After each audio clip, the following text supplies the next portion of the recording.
Hello. So this is a recording, basically. When I was streaming, I noticed that it was buffering and lagging a lot, and so I decided, you know what, I'm just going to stop the stream and I'm going to record it record it where I left off and just pretend that it's a stream, basically. So obviously there won't be chat or anything, but still I wanted to play this game and I want to finish it, and I'm not gonna let stupid recording technical issues, streaming issues, and buffering and stuff like that stop me. So yeah, okay. Moving on back to the game. Just a recap, since I don't know what made it, I guess, to the VOD or whatever, because it was buffering.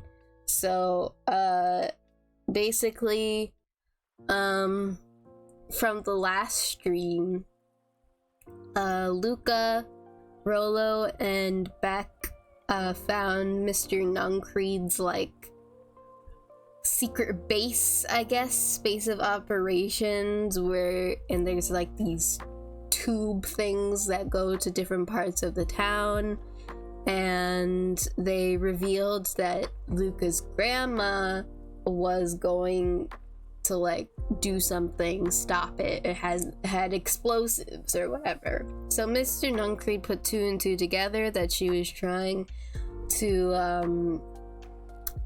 blow up the source or whatever, the source of the ice, and we know for a fact that that's a bad idea because it's gonna freeze over the whole town. So he uses one of the tubes to go over to the original town that is frozen over, and then the kids follow him, and they run into the grandma, and she has a torch and she's going to throw it into the source, and she probably emptied out, because she has a wheelbarrow, and probably emptied out all of the explosives she had into the source, and so the torch would light it up and then explode the whole thing. So Mr. Nuncreed is trying to stop her, and one of the charms we could have used was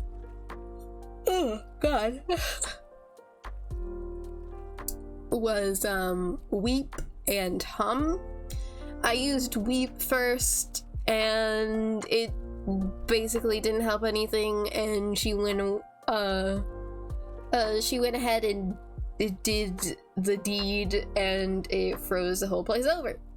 So then I went back and then used the other charm that was hum, and it turns out Lucas started humming a tune that his mom would hum to him to calm him down after their dad left, and then the grandma seems to recognize it and starts humming along, and Luca's like, wait, what? How do you know that? The only person who ever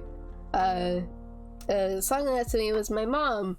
And it turns out that the grandma was Luca's mom all along? Question marks?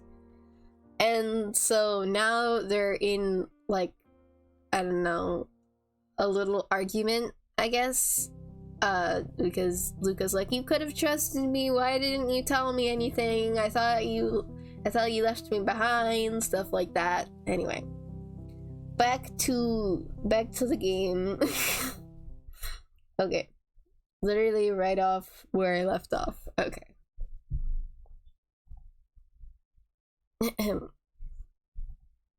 Joseph slammed into the snow. Yeah. Where's my freaking cursor? They can't be stopped. This is too big.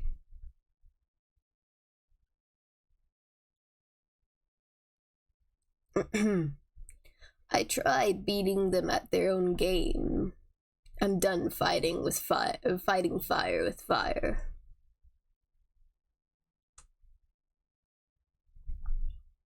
No more lies. I see now. There's a better way to stop perennial harvest. The cold, hard truth.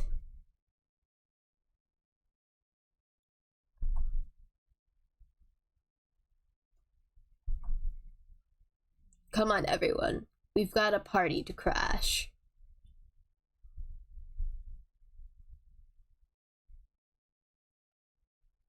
Well,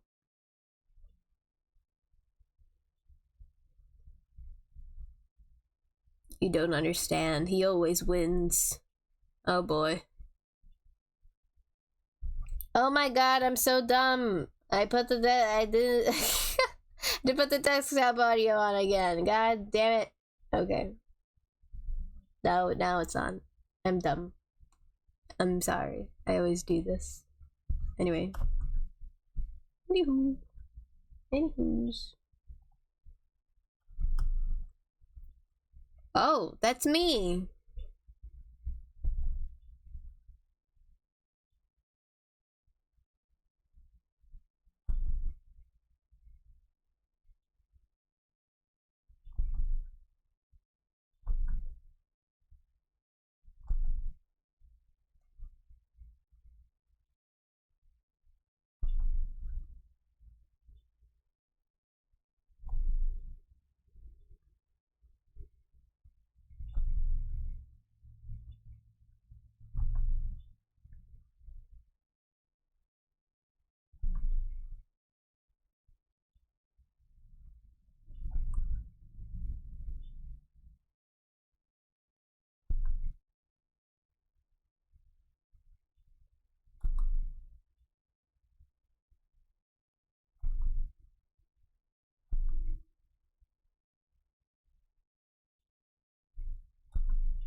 And that was about to change is all about. It is all that is what change is all about. I can't freaking read.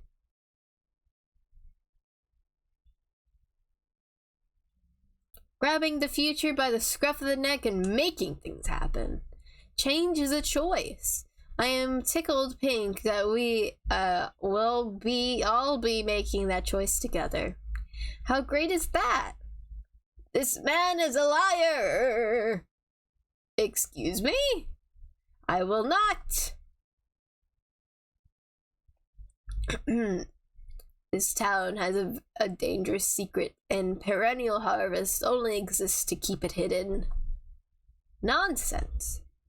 They picked up the whole damn town and moved it right under our noses. You aren't making any sense, dear. Imagine such a thing. It's absurd and just plain impossible. They promised they could fix the foul harvest. They told us they would clean up this place up. We just had to leave town for a few days. But while they had us evacuated, Miss Hartford, I'm afraid I'm going to have to ask you to. I'm afraid of a lot. You're afraid of a lot of things, aren't you? You sniveling little worm. This is growing tiresome. A little help, please? Don't you all see this festival is a sham? An excuse to have the whole town gather in one place. They're planning something awful. I don't know what, but these people are wicked. Don't listen to her. She has absolutely no proof. I am the proof. I'm Eleanor Van Horn. Well, aren't you just sneaky as the Dickens? We all knew Valentine's fertilizer was too good to be true. And now the whole town is paying the price. Ladies and gentlemen, I am so sorry about this disruption. My associates will take this obviously disturbed woman somewhere comfortable so that she can get the help she needs. She's not the one who's disturbed. You two-timing clown. You, all know there's something wrong with this town. It is just easier to look the other way. The truth is.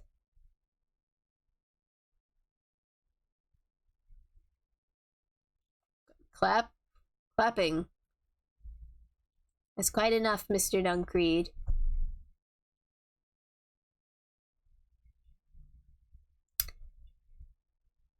Wait a minute. Hang on. Hang on.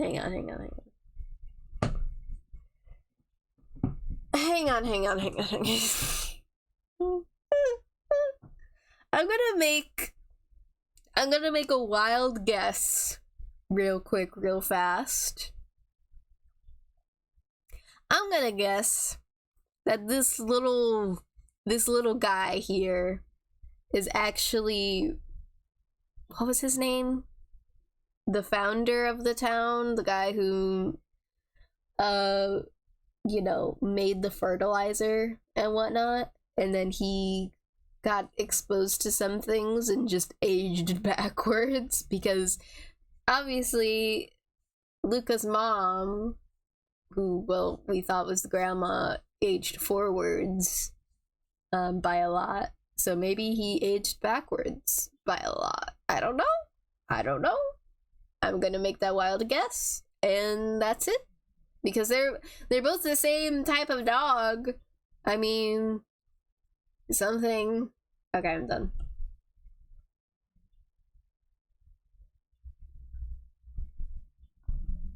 Yes, sir.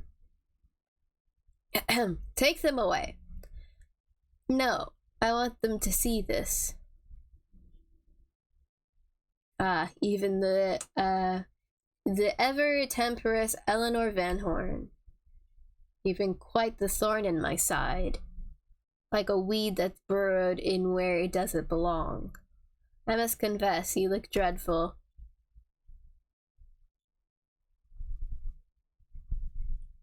Consider yourself in rare company. You've managed to pull one over on me. It won't happen again. I knew you had some sort of plan to disrupt our little party. But alas, I expected something a bit more impressive than incoherent rambling. No matter, your failures are yours to bear. Mr. Kerr. Yes, sir. It's a shame it was cut short, but I thank you for that rousing oratory. I will take it from here. Yes, sir, of course, sir. You've done quality work for me, William. You can look forward to the recompense we agreed upon. Founder, you are most gracious. Thankfully, we can dispense with the formalities from here on out.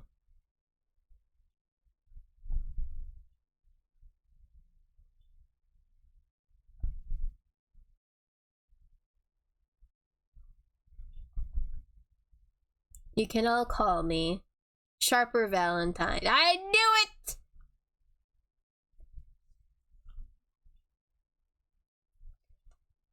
I called it!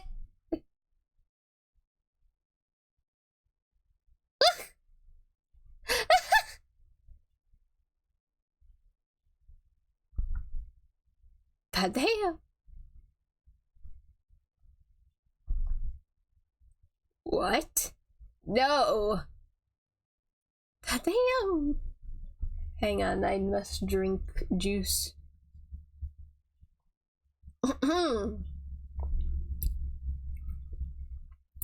So you didn't see that coming.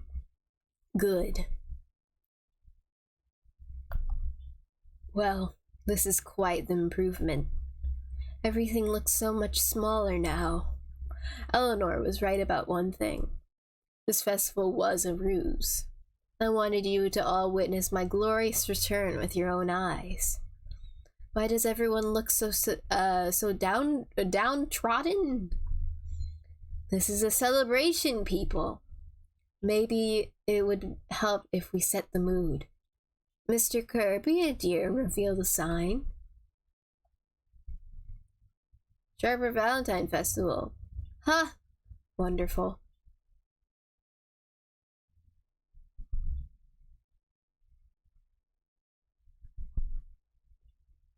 Oh. Sharper! You malicious bastard! Yeah, we got one charm at least. I'm glad you're back so I can tell you to your face. You destroyed this town. We ain't gonna let you get away with it again. Sorry, this is not the time for audience participation. Some assistance, Mr. Kerr? Uh-oh. Truck. Garbage truck.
Hello, I'm back. There was no truck, lol. Anyway. You coward! Sorry. You coward! Does anyone else have something to contribute? I thought so. Did you all truly believe you could be free of me? A town of complete and utter fools. You people should be celebrating my return. You're clearly lost without me. And that leads me nicely to my children. Father! I gave you both the greatest gift a parent can give. Opportunity to prove yourselves in my absence. This man looks younger than his children. Squandered? To say I am disappointed would be an understatement. But silence, Augustus. An adult is speaking. You look younger than him. God. I don't know which is worse, a son who is completely hopeless, or a daughter with such potential who inevitably lets me down. Eris, you fail me with admirable consistency. Thankfully, I was counting on it this time. Father, I have been wasting my time, my dear. What have you accomplished? I was focused on cementing our legacy. Legacy? Who needs a legacy when you can just live forever? But what about... It's alright, kiddo. I'm afraid you suffer from a complete lack of imagination. There is no helping it. Now then, where's Joseph? You didn't take the opportunity to slip off, did you? There he is. Everyone should give him a hand. None of this would have been possible without Joseph. I forgot to put the freaking thing back on again. The audio. God, I'm so dumb. Anyway.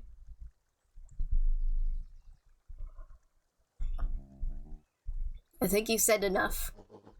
Nonsense. The people deserve to know how helpful and loyal you've been.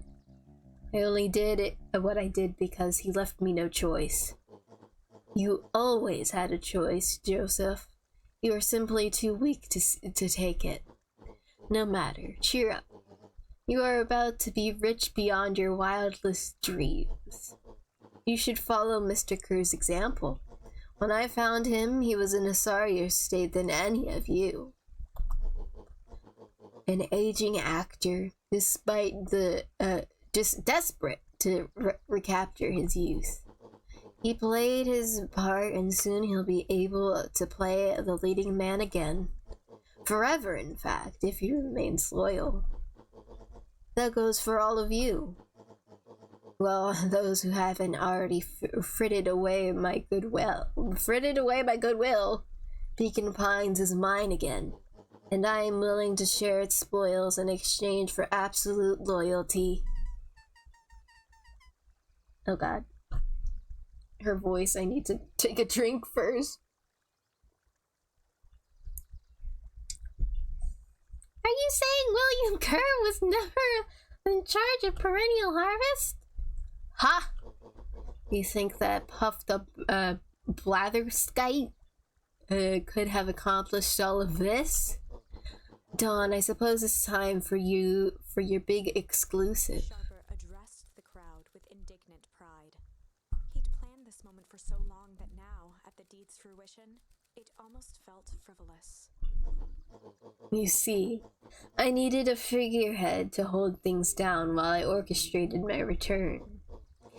Some to misdirect, lie, and bilk this town for a spell. So I invented William Kerr. Take your bow, you've earned it. Mr. Kerr flourished a preposterously elaborate bow.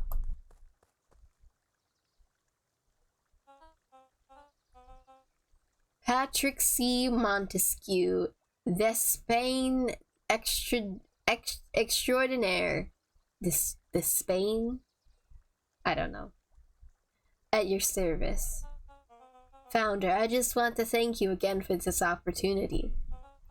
It truly was the role of a lifetime. Wait, so this Bill Kerr was a patsy the whole time? Now that your secret is out in the open, what's to stop this town from rising up against you? Oh, that's the delicious part. Fear. Thanks to our clipboards, I know what each and every person in this town fears most. And I will make those fears manifest for everyone who steps out of line. The choice is simple. I'm not afraid of you. Ha, the young hero. I've kept an eye on you, boy. You and your friends made a habit of disturbing my plans. What a pity. If things would have gone a bit differently. You might have had your moment of triumph. But that's fate for you. You can't do this. Oh, but I can. I have won. Never underestimate what a great man can do given time. And now time is my plaything. Perhaps the most expensive thing I've ever bought, but well worth it. Ha! Sharper coughed up one final laugh and cracked his knuckles. Enough chit-chat. Let's get to work, shall we? Plane.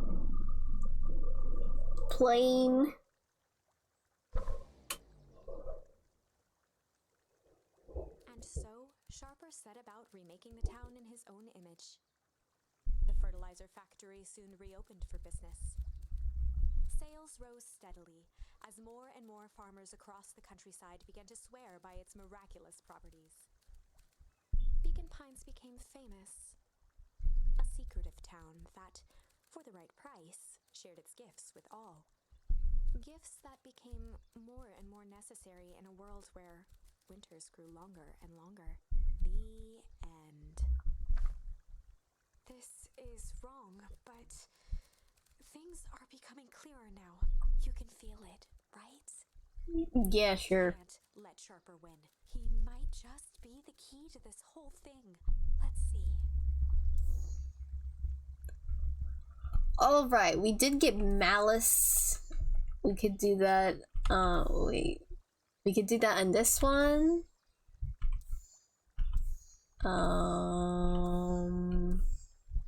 These ones. Okay, this one. Wait, no, not that one. Wait, what was it?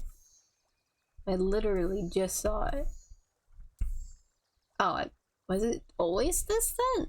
Just that one? I guess so.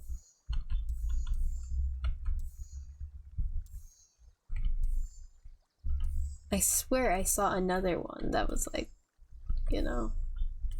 Alright, that's the only one we can do. Okay.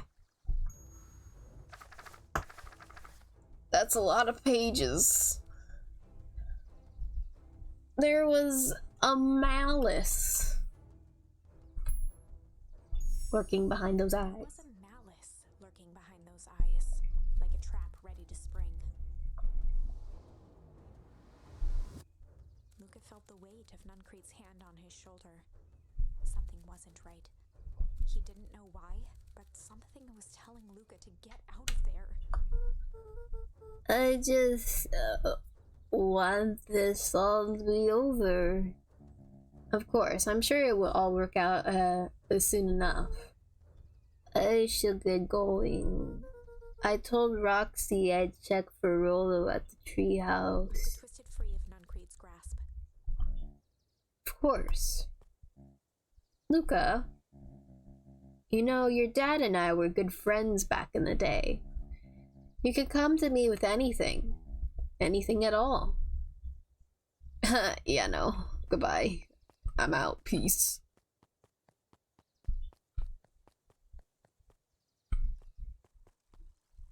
Oh. What's up, Sharper? The festival decorations are a bit humdrum. Now, if I were to throw a festival, it would be a thing to behold. I agree. This is all a little more than sad. It's worse than sad. It's boring. What if we did a little something to spice things up? I'm listening. You know, the festival sign waiting to be unveiled? It would be a shame if someone Scurried off, eagerly formulating a plan. is that other dog secretly an adult as well. I don't know. I don't know what to think. He looked down and muttered in a gruff voice. Mama always told me my problems would look smaller once I grew up. But my problems always seem to grow right along with me. Heavens, I sense big trouble ahead. Oh, God. Hey, Griffin. I can't talk to Griffin. Can I talk to anyone else? Maybe up here at the cafe? Nope. Alright.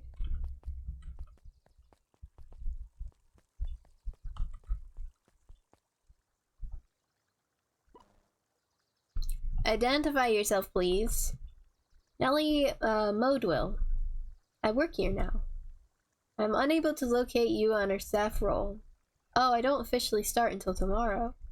Mr. Cruz said that I could come in early tonight and get a few things done.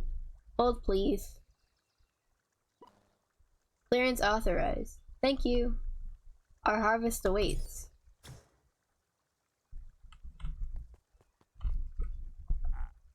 Whoa! You could get a wrench to the noggin. You could sneak it up on a guy like that. Don't scare a man while he's junking, Sonny. Evening, Jeff. I don't know if it's Jeff or Geoff. I don't know. It's kind of late to be junking. I might as well ask you the same thing of you. Find anything good? Blah. Ever since Perennial Harvest moved in, even the junk is trash. You can learn a lot about a person by looking at what they throw away. With this, a bunch of shredded paper and coffee cups. Well, I better get going. I didn't see nothing if you didn't see nothing. See what? Exactly.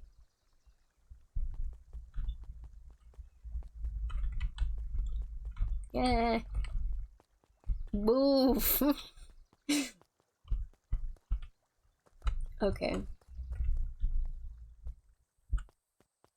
What's up, my dude? Okay, never mind.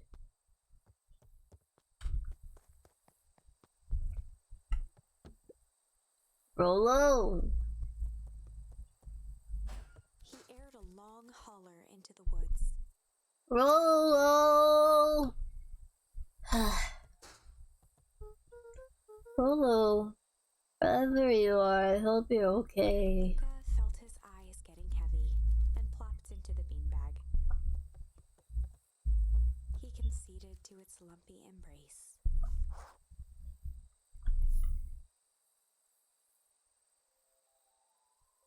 Once again, Luca found himself in a vast black expanse.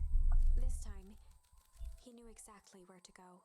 He took a single confident step forward. The world flickered and pulsed. He found himself standing in front of the frigid air of a blazing campfire. The source. He plopped down cross-legged and gazed into the cold flame, waiting. Soon enough, the fire began to die out, popping sporadically, until all that was left was a single ember. Luca stood up and dusted himself off. He plucked the glowing ember from the cold ash, examined it, and slid it into his pocket, a keepsake. The voice of his father spoke behind him. "You made me proud, Buckaroo." Luca turned to face him. "Dad, what is this place?" A warm grin grew across his father's face.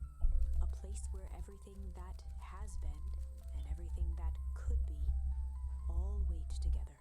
Luca found himself staring at his father's face, trying as hard as he could to memorize every single detail. "Wait? For what?" Another voice spoke out as Luca's doppelganger stepped forward. "That's up to you." Without knowing why, Luca began to weep. Is any of this real? Are you real?" Luca's father bent down to smudge away a tear. "Of course. I'm as real as the part of you that misses me." Luca turned to look at the older version of himself. "And you?" The doppelganger choked back tears. "I'm as real as the part of you that's angry he's gone. Does that make sense?" Through his tears, Luca laughed. "I think so." His father pulled him in for an embrace. "Time to go, Buckaroo." Luca was startled from his dream by a banging on the floor. Are you in there? A commanding voice rumbled from below. Just as Luca sprang to lock the entry hatch, the door knocked open. Chapter 5. Man, we were at chapter 9 and now we're all the way back at chapter 5. Good God. Dangers big and small. Luca stumbled back. He heard the rope ladder creak under significant weight.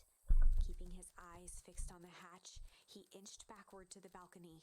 It's gonna be back. As his hand grasped the door handle, Luca froze. A large figure clumsily wriggled up through the hole. Oh, never mind. Wait. Rollo! Stop Stop right there, or I'll... Sheesh, I know it's dark and all, but I figured you'd recognize me. Who are you? The large figure cocked its head inquisitively. Stop or I'll clobber you with a baseball bat. Whoa, whoa, whoa. Take it easy. Luca, you need to get your eyes checked. It's me, Rolo. Nice try, but I know you aren't Rolo. You're like one of his random uncles or something. Where is he? Haha, uncle. Luca, quit messing around. It's me. If it really is you, prove it. Flaming Chicken Coop Luca. Luca's jaw dropped. He peered more closely at the man standing in front of him. Something about him was undeniably Rolo, only bigger, older, changed. How? What happened to you? When I was running away, I ran into more people in those yellow suits. They grabbed me and dragged me away. What? Where did they take you? Don't know. They threw a bag over my head. It was cold and smelled like a swimming pool. I think I was underground. It was an underground lab or something. They made my hands all big and look. Rolo proudly presented his hands to Luca. Pretty sweet, right? I mean, it wouldn't be my first pick of a superpower. But beggars can't be choosers. Well, I wasn't just your hands. My feet too? Dang, Pa just made me new shoes. Wait, Luca, why are you so small? Luca moved to the side and pointed Rolo to his reflection in the balcony window. What the? His hands shot up to his face. Holy Toledo! I don't know what that is! Rolo, what did they do to you? Maybe drink some sort of green crud. Ew. Actually, it wasn't too bad. It kind of tasted like licorice. I passed out and woke up like this. And then I sorta... Is that why Solomon was like obsessed with the black licorice or something? Because it tasted like licorice? AKA Sharper Valentine? I don't know. Smashed open my cage and escaped. Whoa! You smashed open a cage? Kinda. At least I think I did. It's all a bit of a blur. They had you in a cage? Who are these people? I don't know who did this to you, but we're gonna fix it. Fix it? This is awesome! Well, I'm just glad you're safe now. Luca, you don't need to worry about me. Sure, I got snatched, but look at it this way. I got snatched. I know where snatched people go. We may finally have a lead on what happened to your family. Maybe you're right, but this all seems dangerous. Danger! Ha! Rolo shadowboxed a few jabs. I'll take them all on. Hey fellas, what's up? With a yelp, Rolo dove behind Luca. Ah! Take cover! And did I come at a bad time? Who the heck are you? This is Beck. Sorry, something truly bizarre just happened and I need help. I didn't know where else to go. So you're just hanging out here with your large adult friend? Ah, no. This is my buddy Rolo. This is your missing friend? One and the same. He seems a little old. I'll have you know this is a recent development. What the heck does that mean? Oh, I'm sorry. You're the one who just showed up here out of nowhere. So we'll be asking the questions here. That's fair. How did you find us? Your silly little treehouse? I think you mean our silly little mission control. I hate to break it to you, but your secret path isn't so secret. And I could hear your racket from a mile away. See, Luca, this is why we need to improve security around here. Oh, not now, Rolo. Beck, you said something bizarre happened? Yeah, but... She shot a nervous glance at Rolo.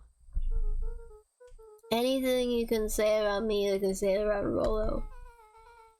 It's been a weird day all around, hasn't it?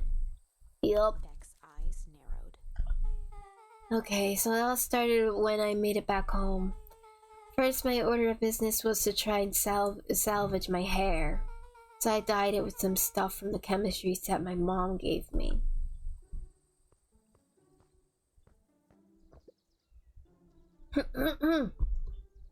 God, doing all these voices really, freaking crashes my throat. Ahem. Okay. Just need to play it cool.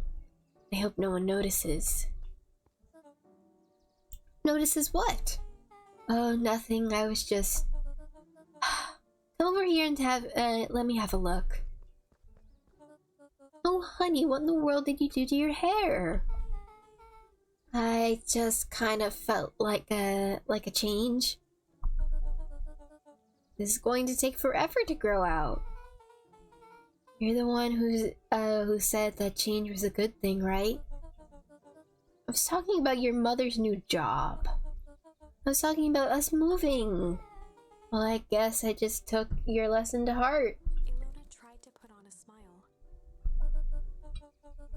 But before I forget, I came up here to tell you that Nellie had to go into work. Tonight? Her and Mr. Kerr decided it would be good for her to get some things done before tomorrow. That Kerr guy seems like a grade 8 creep. Beck! He is! Him and his weird colorful personality. You are not going to ruin this job for Nellie. It means so much. It means too much to her. Oh, I know exactly how much it means to her.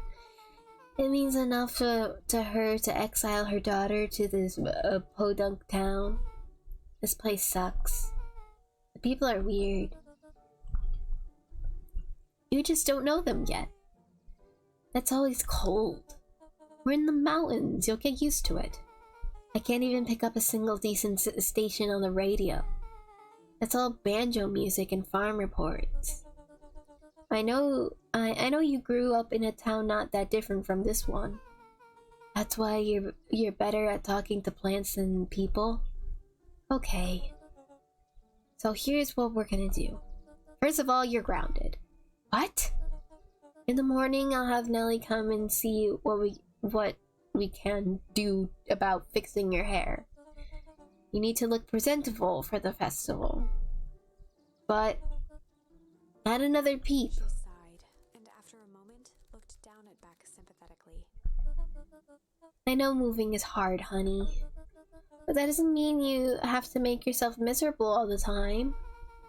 Other people seem to have that covered for me. Oh, and if you decide to rebel by dyeing your hair more, She flashed a sly grin and tousled Beck's hair. I'll just shave it off for you. Think of how rebellious you'll look then. Very funny. Thank you. Good night, sweetie. Good night, Mom. Wait. First of all, this town does not suck. Second, you need help because you got grounded? No. I'm sorry I got you got in trouble. It's my fault your hair got screwed up in the first place. Don't worry about it. I actually look kind of like this look. Can we get back to the story now? This next part is the important bit. I have this radio I upgraded with my mom, and I was too angry to sleep. So I tried to dial in something worth listening to.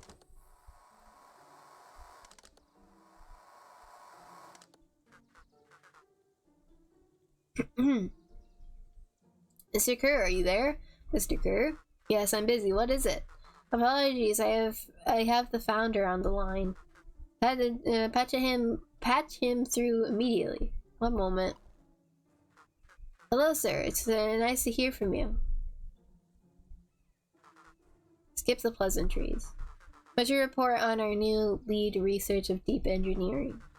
Nellie Modwell seems to be integrating nicely. At this very moment, she's working to help us meet our deadline. She's offered to work overtime before I even had the chance to suggest it. Excellent. You have faith that she's capable of finishing the work left by her predecessor. Her work must be complete before the festival. I will make sure she stays day and night until it's accomplished. Good. You know how I feel about loose ends. Yes, sir. Once she has finished the work, we need to make a determination regarding her. Long-term prospects in the company. Immediately, sir. I usually have more time to fully bring people into the fold. We are at the endgame, Bill. After your failures with Dr. Prescott, I can't afford to take any risks. Of course, sir. No loose ends, sir. Once she finishes the work, she will either leave the office completely committed to Perennial Harvest, or she won't leave at all. Perfect. Sir, if I might suggest, maybe we should delay just for a bit. Oh? It's just we need some rushing to hit this festival deadline, and rushing into things has caused some issues in the past. I see. Please understand that I just want what's best for you. I am eternally grateful for all that you've done for me. Bill, I'll make this very clear for you. I brought you in to make things run smoothly, not to have opinions. Of course, sir. Chin up, Bill. You are only a few days away from having everything you ever dreamed of. Yes, sir. Thank you, sir. Whoa. Yeah.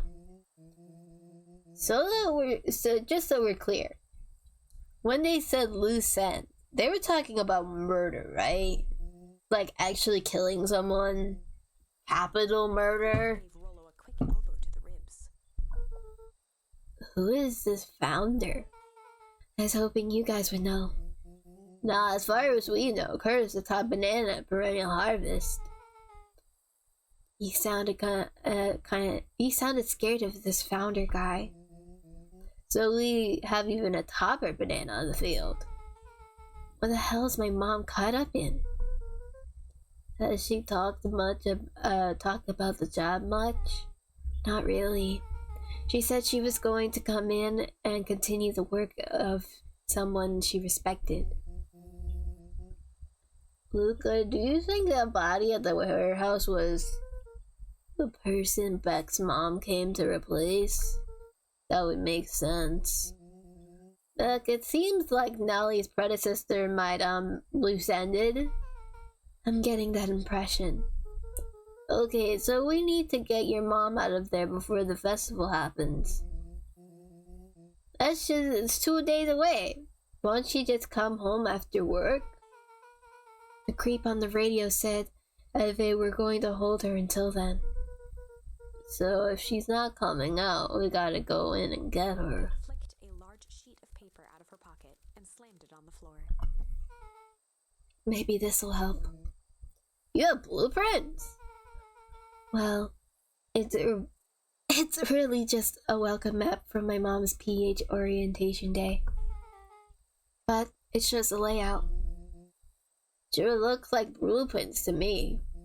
Look, there's the reception area. There's a big room marked Founder's Office. It even has the exits marked. Guys!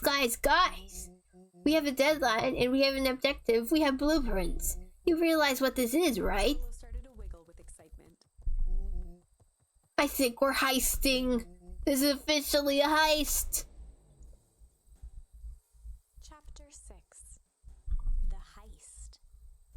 Oh, great. They spent the night's end planned to infiltrate the headquarters of Perennial Harvest. It would be no small feat.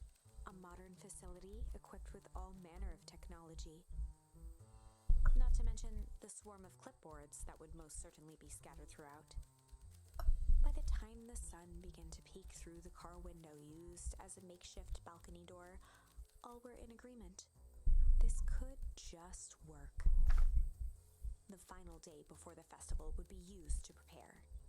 They'd need to pool every resource at their disposal, pull every favor with a thread. Even enlist some unsavory characters around town with important tasks only they were suited for. Luckily, there was enough ill will and mistrust toward Perennial Harvest that alliances could be found at a bargain. Luca, Beck, and Rollo rubbed their eyes as they exited the treehouse. They hadn't slept at all that night. There was no time. The festival was to begin in 1 day, and they each had their assignments.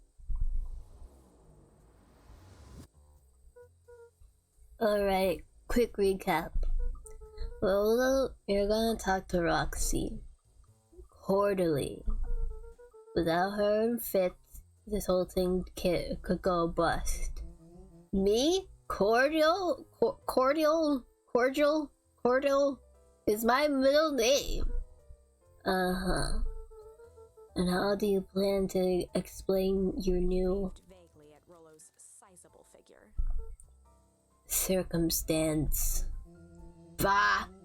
She'll be so happy I'm alive she won't even notice. Beck snorted an involuntary giggle. Buck, you're sure Alana won't just shoot this whole thing down when she hears it? She'll listen. When she understands the danger Nellie is in, the danger we're all in, the plan will make sense. Okay. That leaves me with Jeff and Iggy. How are you gonna persuade them? I'll think of something. They each looked at each other with sleepy confidence and nodded. Well, Godspeed. Unless the help of Jeff. Unless the help of Iggy and Tish. Okay. What's up, my man? Okay, I can't talk to you.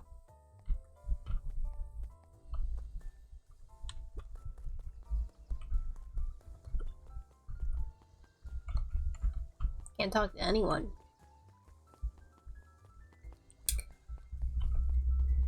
Ba ba bum bum bum. Undaunted, he shook his head. Over? No. Endings are merely a state of mind. This doesn't end until I give up. Wow.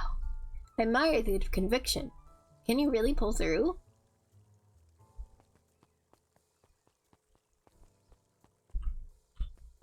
Can you talk to anybody? No. Let me see if I can talk to Dawn.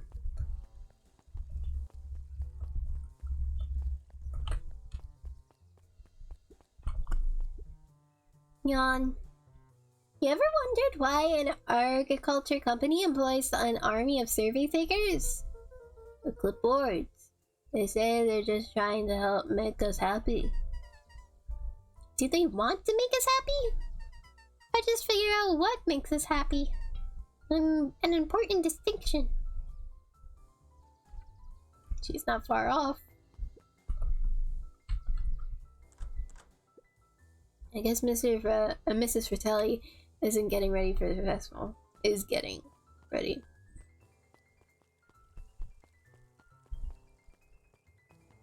Hey, my dude. Alright, never mind.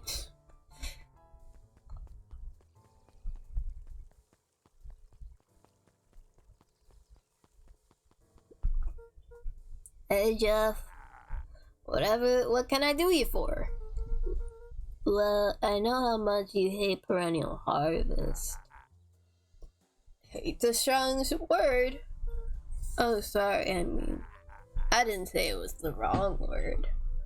Gotcha. So, we're gonna break into their headquarters, and I thought you might be able to help. Jeff wheezed out a long snicker. Heh heh. You see, I knew you kids were alright. Wait, till you'll help? The joy in Jeff's face drained instantly. Not a chance. But give me one good reason I should risk my hide aiding and abetting you rascals. Looking into the sullen eyes of his would-be accomplice, Luca blurted out the first word that came to mind. Hide, junk, fight, crooked.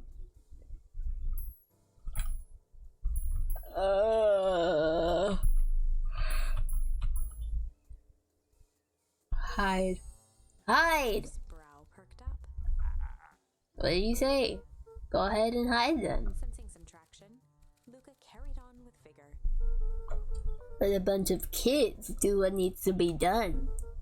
We're not afraid. Jeff's scowl faded with a sigh. Say what you will, old Jeff. Say what you will about old Jeff, and they all do. But you'll never hear them say I hid it not from nothing. One good stomp of the foot was all Jeff needed to drive his point home. What was you kids needed? Some sort of disguise. I've got just the thing. And while we're at it, that crate could come in handy. This ain't gonna be free, you know. I'm thinking 5 bags of sauerkraut should cover it. Put it on my tab. Luca offered out his open hand to seal the deal. With a firm and dusty grip, Jeff reciprocated. Done. Swing by first thing in the morning. Okay, where's Iggy Azalea?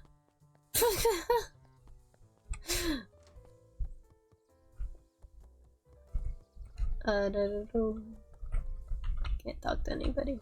Ah.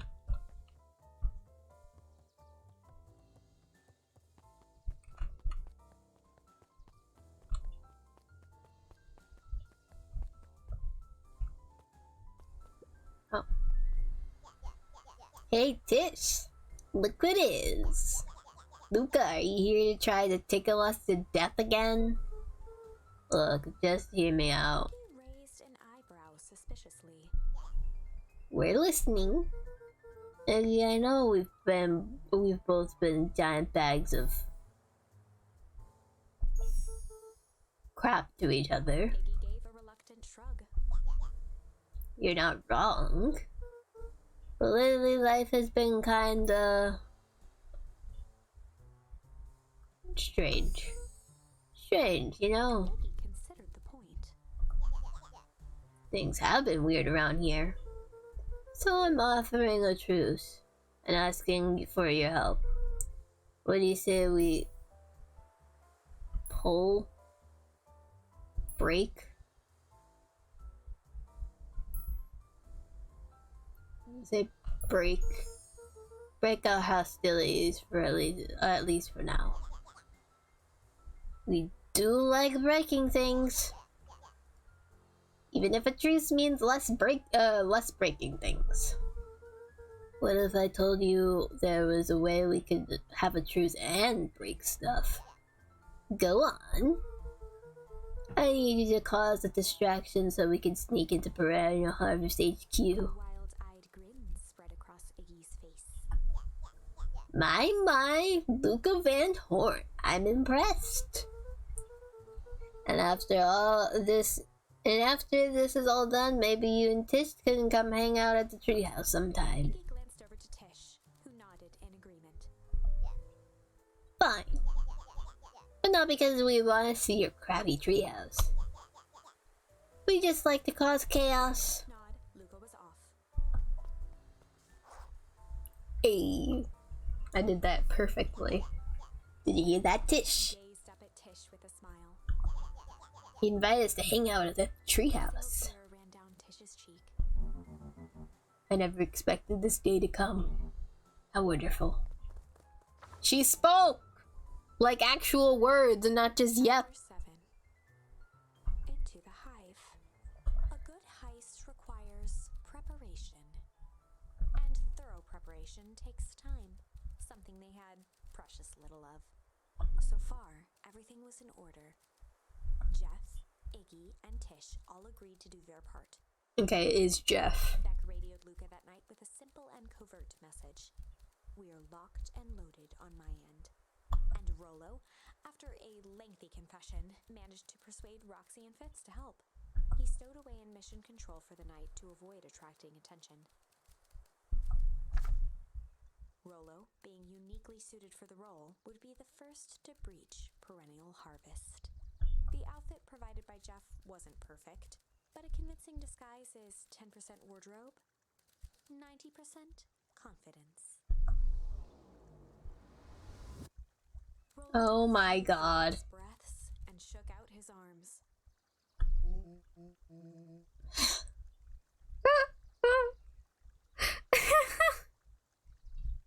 It's just a freaking mustache and a tool belt. Just stay calm, Rollo. You can do this.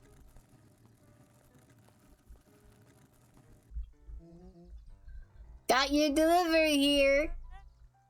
Delivery? I don't have anything in my notes about a delivery. One moment.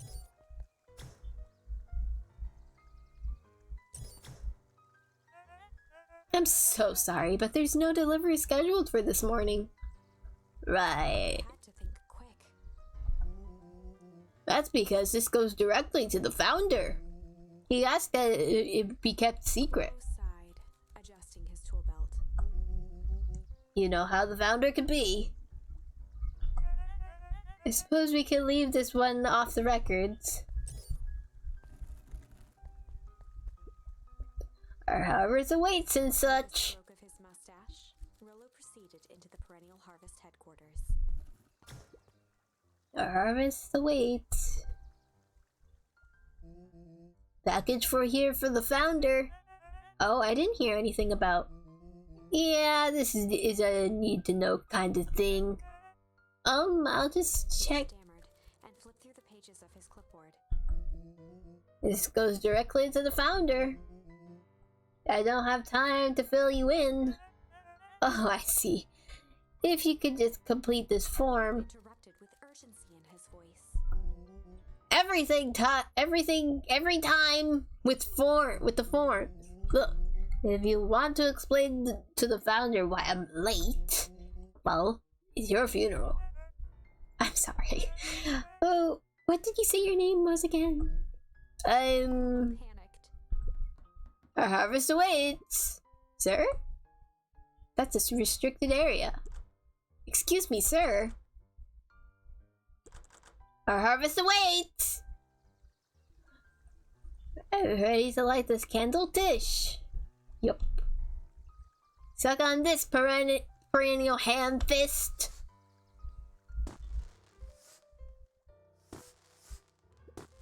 What was that? Distraction was enough for Rollo to regain his confidence. Just open the damn door. I've got a job to do. The clipboard fumbled around in a frenzy. I should check on that noise. Oh, come on! Just buzz me in already! Okay. Ha ha ha ha! Phew! That was close. Our harvest awaits. Hey, I figure when in doubt, stick with the classics. Well, that was a close one. But you pulled it off. Nice work, Rollo. Alright, everyone knows what to do? Yep, deep engineering is to the north. I'll go with Beck, in case you need some muscle. I'll head east to the founder's office. You two be safe.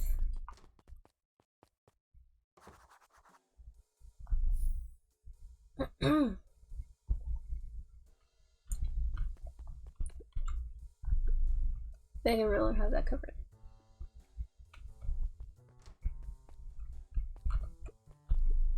That's odd. Not even any cups for the water.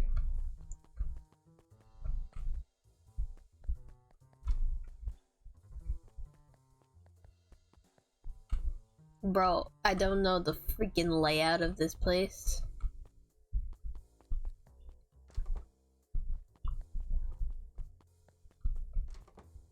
place is a goddamn maze. Solomon? Solomon stopped in his tracks. Luca, what are you doing here?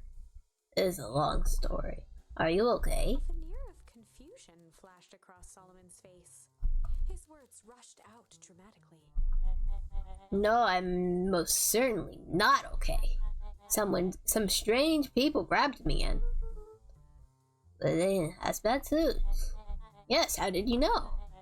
They brought me here and locked me up when they were distracted. I ran. Dang, okay. But you should stick with me. We've got a plan. Solomon's facade briefly faltered. Yeah, Rolo and Beck. Beck are headed to Deep Engineer. Thank heaven you found me. We've got to get out of here. We can't just leave yet. But they'll catch us again. I've got to do something first. When you were running, did you happen to see a door marked Founder? Founder? Why are you looking for him? I'm not. I just need to get into that office. Now that you mention it, I do think I saw a door that said Founder. It's just down this way. Luca happened to notice a plaque above the door. Office of the Founder. Knocking comes with consequence. Oh, here it is. So it is. It's pretty lucky I ran into you, or else I might have missed it. Truly unfortunate. Luca tried the handle.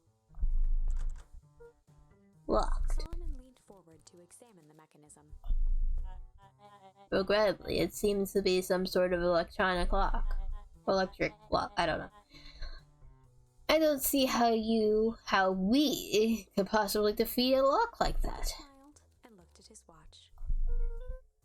Let's just wait a minute.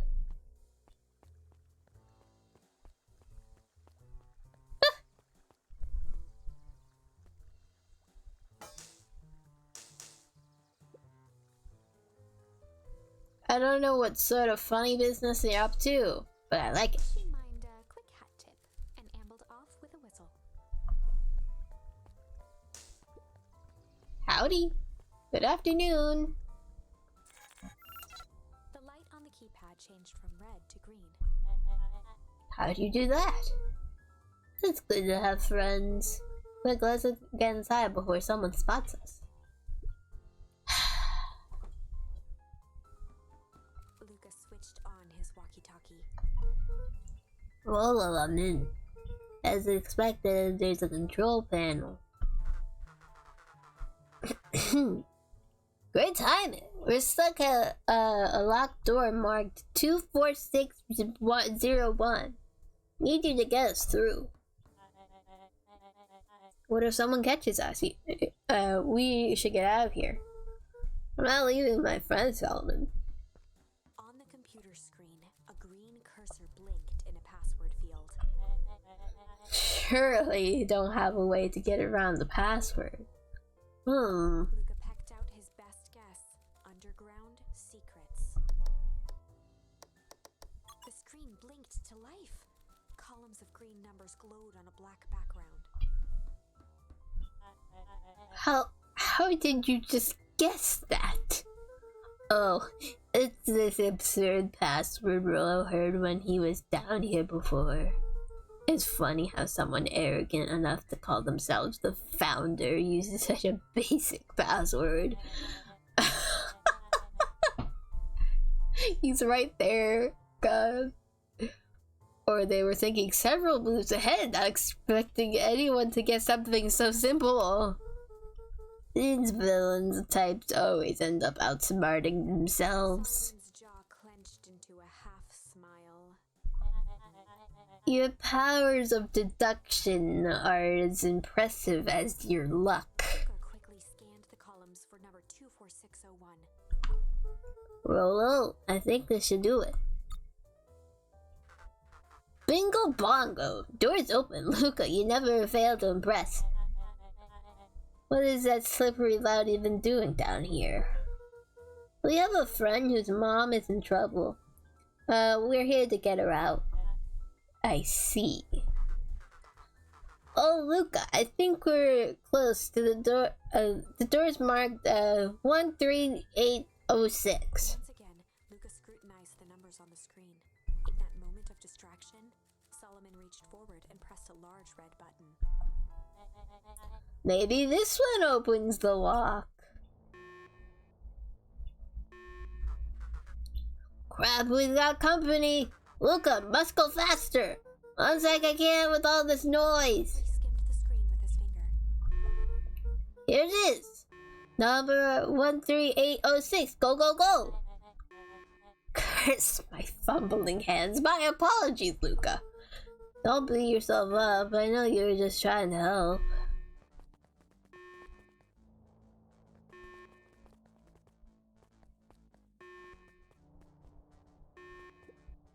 Oh man, no water cups. Roll up!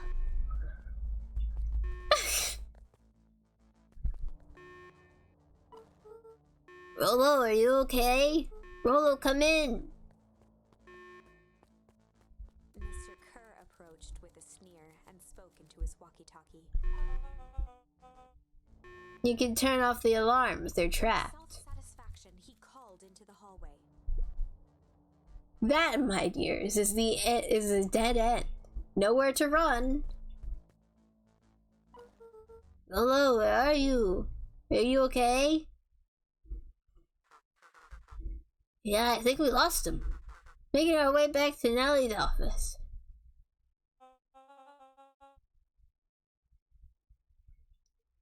Okay, you two rabble-rousers. You're coming with us.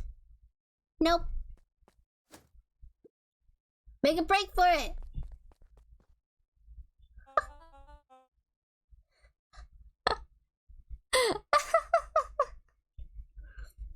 Did that little crap just kick me? Don't just stand there after them.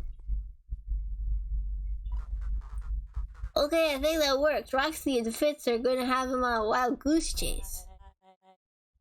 I am having trouble following what just happened. Like I said, it's good to have friends. Rolo, how long do you think Roxy can distract them? How long can Roxy keep someone so ticked off they can't see straight? Let's just say we've got time. Entering Nellie's office now. Mom. Oh, honey, what did you do with your hair? I thought you'd be happy I finally used the Young Chemist Lab kit. You sure have a knack for making me incredibly proud in the most frustrating ways. We need to get you out of here. We? Who is your adult friend? Oh, I'm not an adult. Well, adult. Ever heard of a growth spurt? I have more of a growth spew. No, that's not possible. Leaned over to examine his teeth. Substantial banding on the enamel of the molars consistent with a Tempest liquamine exposure. Is that what you call the gunk they forced me to drink? You drank it? Oh no. They told me it was only a test. It was only being tested on plants. Look back, sweetie. I promised I didn't know. Mom, what the hell is going on in this place? I just I was brought here to work on a discovery of a lifetime. A novel chemical compound was discovered under Beacon Pines in a wellspring they called the Source. They named it Tempest Liquamine. It pulls energy from its surroundings in order to fundamentally alter matter's relationship to time. It was a secret to Valentine's fertilizer. They harvest the source infusing small amounts of the Tempest Liquamine into the product. It worked wonders, drastically accelerating plant growth. Crops would be ready to harvest in a fraction of the time. But it led to complications. The foul harvest. Perennial Harvest came in to clean up the mess to succeed where Valentine failed. But Tempest Liquamine is rebellious. Rebellious? You can think of it as a manifestation of change itself. It's volatile by its very nature. So the more you try to force it to do a specific thing, the more it resists, yes. I can relate to that.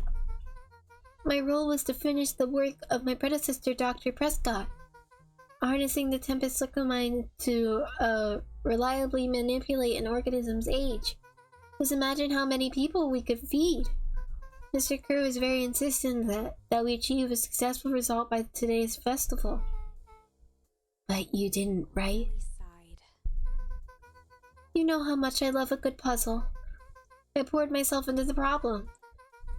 It wasn't long until I discovered oddities in Dr. Prescott's notes. Oddities? They contained obvious errors, mistakes that someone of his reputation would never make. So I fixed them and now it's time to replace my entire wardrobe. I really am truly sorry. Meh, those clothes were all hand-me-downs anyway. It sounds like Dr. Prescott figured it out, got cold feet, and intentionally sabotaged his own work. I considered that possibility. I've sent a letter asking him to clarify his thinking. Mom, Dr. Prescott is dead. Kerr had killed him. What? I overheard them talking about it on the radio. That's why we gotta get you out of here. Like, now. Wait, the vial. I finally solved the chemical equation allowing direct control of aging. Mr. Kerr picked it up just before you came. All the more reason we gotta hightail it. Luca, we've got, Dr. Modwell heading your way now. Roger that, be careful. Alright, everything's on track. And what is your plan for escape? We'll know everything when they get here. In the meantime, maybe we can dig up some more info.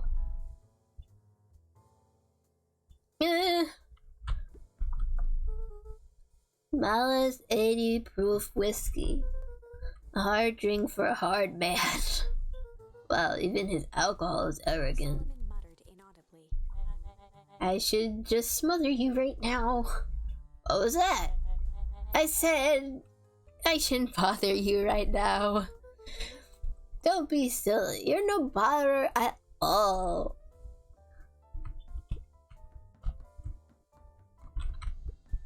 Luca tugged on each of the cabinets.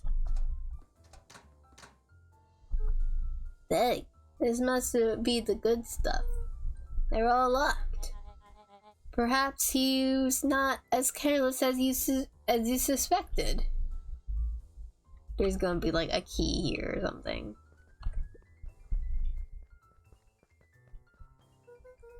Looks like the founder was helping Mr. Kerr plan the festival. Why would such a secretive leader be obsessed with a party?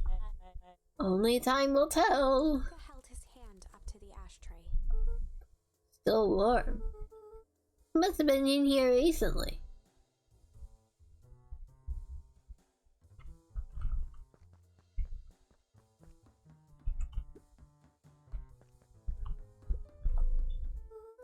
Let's see what else this bad boy has on it. Security system, time card logs, payroll. You know, for being so evil, this guy sure is boring. Solomon once again muttered under his breath. Just you wait.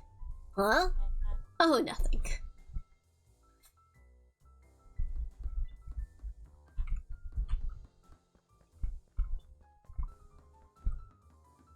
Yeah, I don't think there's anything else in here. Dang, he was throwing darts at his son's face? Damn. I'm really sorry you got dragged into this mess, Solomon. You needn't worry about me. Well, I feel bad either way. We're gonna get you out of this, I With promise. a subtle, quivering lip, a smile crawled across Solomon's face. They heard the trampling of frantic footsteps from the hallway. Lock it, lock it, lock it! Locked. That was close. When we left Nellie's office, it was swarming with clipboards. We barely got away. Did they follow you? Rolo. Before we just start tossing blame around, is it possible someone ordered pizza? We'd love to hear your thoughts. Definitely not pizza. What now? Don't look at me. I'm officially retiring from the heisting business. We're so sorry for the inconvenience. We just have a few quick questions. Let me just think. Can someone watch the door? Of course. You're gonna unlock it. Everyone else huddle up. Oops! I think this little capper has gone on long enough. Solomon, no! Hush now, child. The adults are speaking. Dr. Modwell. A brief reintroduction is in order. We've never met in person, but we have corresponded. You see, it is I who hired you. Solomon, the pathetic orphan child. The powerful and enigmatic founder. Sharper the fallen progenitor who created this town. Perennial harvest Valentine fertilizer. Not connected by a single thread, yours truly. But that's... Her eyes searched the floor in thought. Solomon watched eagerly, waiting for the flicker of epiphany. With a sickened look, she peered into his soul. Ah, yes, now you've got it. That is slick mind. You discovered how to reverse the process? Solomon clapped with genuine delight. Clap, clap, clap. Very good, Dr. Modwell. Very good. The discovery wasn't intentional. Glanced down, examining his youthful form. The effects went a little too far for my tastes. That's why you needed me to finish Dr. Prescott's work. Which you did admirably. Mr. Kerr, the vial, please. Presented it with a theatrical twirl of the hand. May I present you the eighth wonder of the... Snatched the vial from Kerr's palm. Wow, this stuff sounds pretty valuable. Be careful, you fool. You have no idea what you have in your hand. Actually, we do. You just did a whole evil villain monologue singing about it. Casually tossed the vial to Luca. Gosh, maybe I'll have a taste. Tickled the vial mockingly. Seize him! Luca, over here.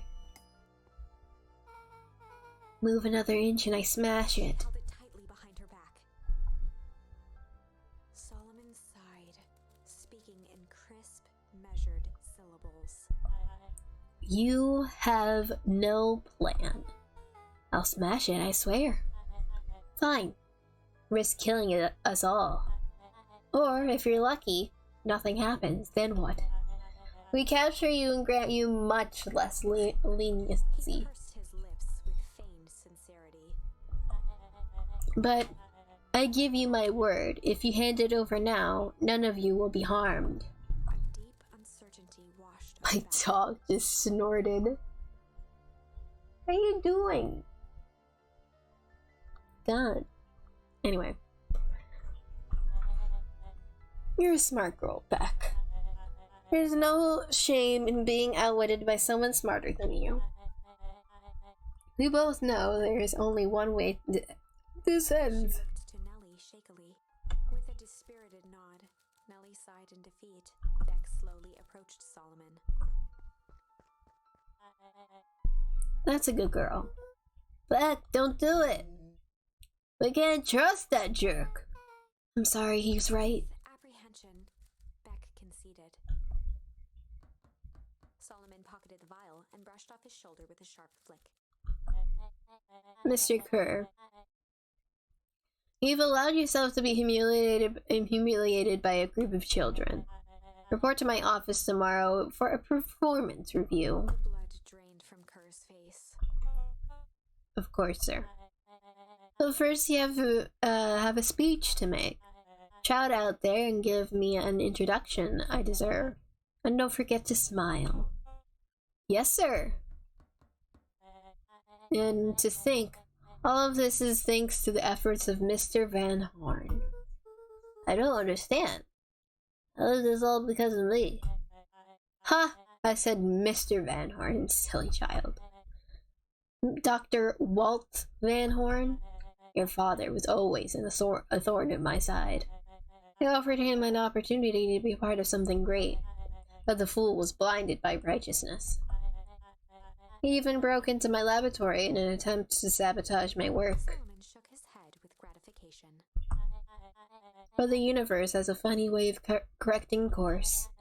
By meddling with the force he didn't understand, Walt showed me its true potential. As fate would have it, Luca, your father's dying act was to grant me eternal life. Muffled applause resonated faintly through the walls. Well, that's my cue. After the festivities and my subsequent ascension, I will return to deal with you all. Until then, I suggest you use this time to reflect on the magnitude of your failure. You three keep post outside the door.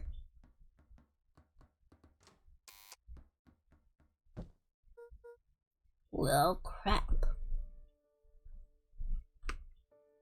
Ugh, my neck. Ugh. Stretch. Okay. Keep it rolling, I guess.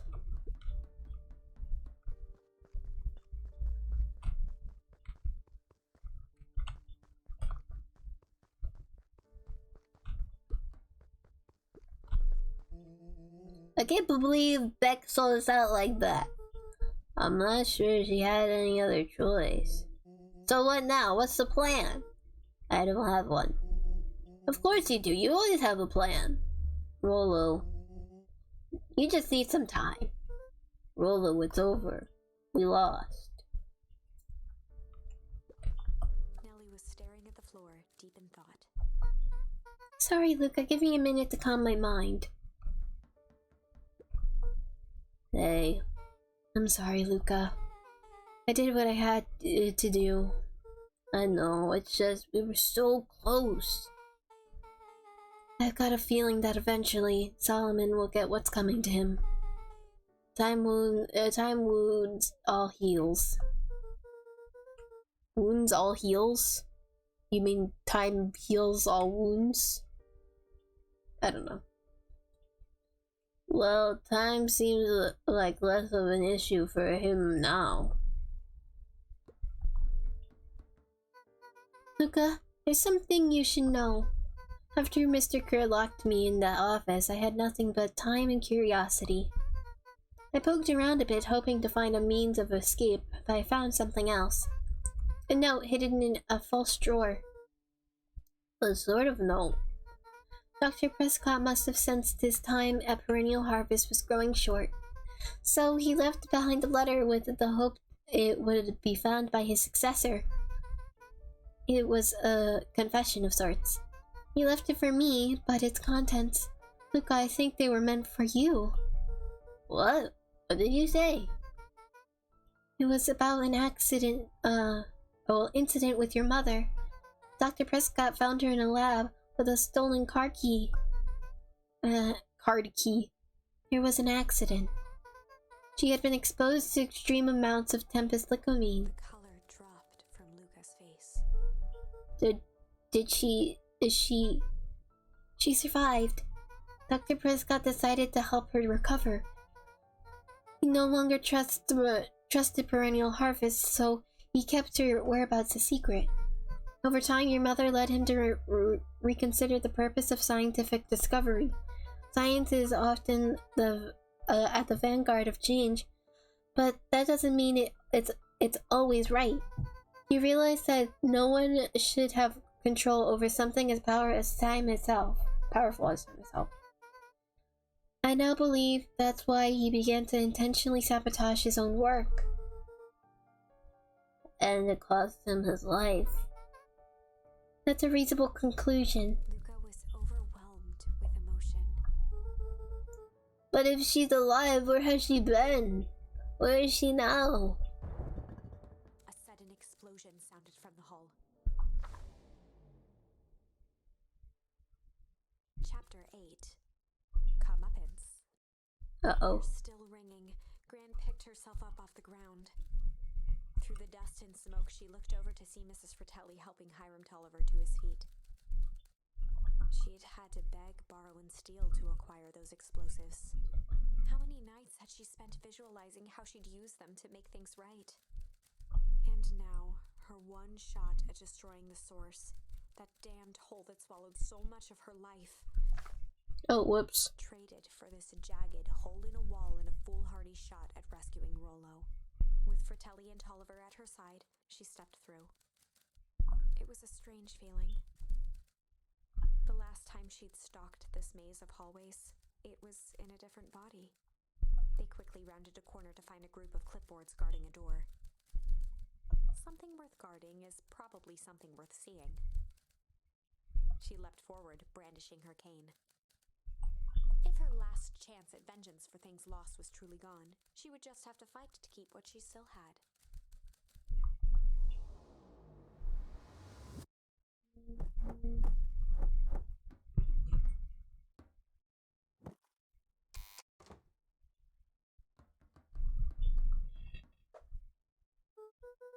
Gran, what are you doing here? Luca, what are you doing here? We're here to save Nellie. We're here to save Rollo. Hey, Mrs. Lucas Gran. That's awful nice of you, but I'm fine. Oh no, what did they? Gran, there's no time to explain. We have to go now. Come on, everyone, we got a party to crash. They made their way out from deep within Perennial Harvest, just as Solomon finished up his speech. Thankfully, we can dispense with the formalities from here on out. Solomon pulled a glass vial from his pocket. I've got to stop him. In one smooth motion, he downed its contents. A triumphant smile grew across Solomon's lips. No! Well, I guess that's it. We lost. I wouldn't be so sure about that. With a mischievous look, Beck elbowed Luca. Remember when I had the vial behind my back?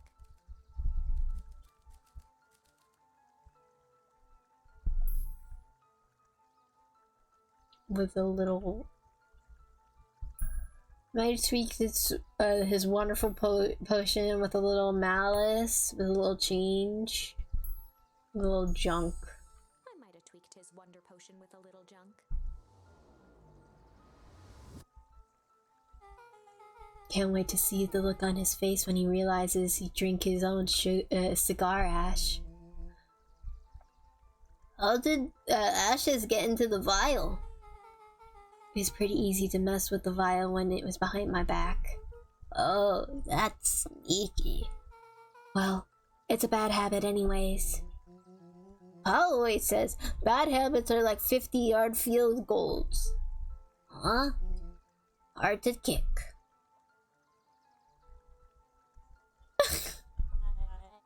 You can call me Sharper Valentine. Body and face began to contort and expand as he disappeared into a belching green mist.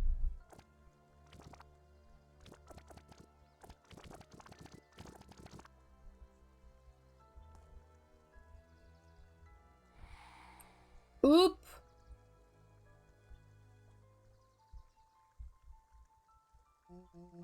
You just got freaking Thanos. Well, that's one way to kick a bad habit. As the last of what was once Sharper Valentine wafted into the air, the crowd began to disperse, still numb from what they had just observed. Sharper Valentine was gone for good. His end would be a new beginning for Beacon Pines. A new chance to let go of the things they had lost and grab hold of a new future. The end. Well, I'd be lying if I said that wasn't a bit gratifying. If that feels to you like a good note to end on, I won't stand in your way. Okay. Alright, so the part where we were using, what's it called? The charms to, like, convince, people to help us. I don't think we need to redo that, obviously. So, yeah, let's just do this part again.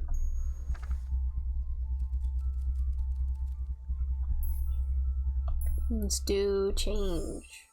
I might have tweaked his wonder potion with a little change. Like, pocket change. Your unlucky penny! Yeah, I plopped it in the vial when no one was looking. What's that gonna do? No idea. That's the beauty of science. Now we observe. You can all call me Sharper Valentine. His body and face began to contort and expand as he disappeared into a belching green mist.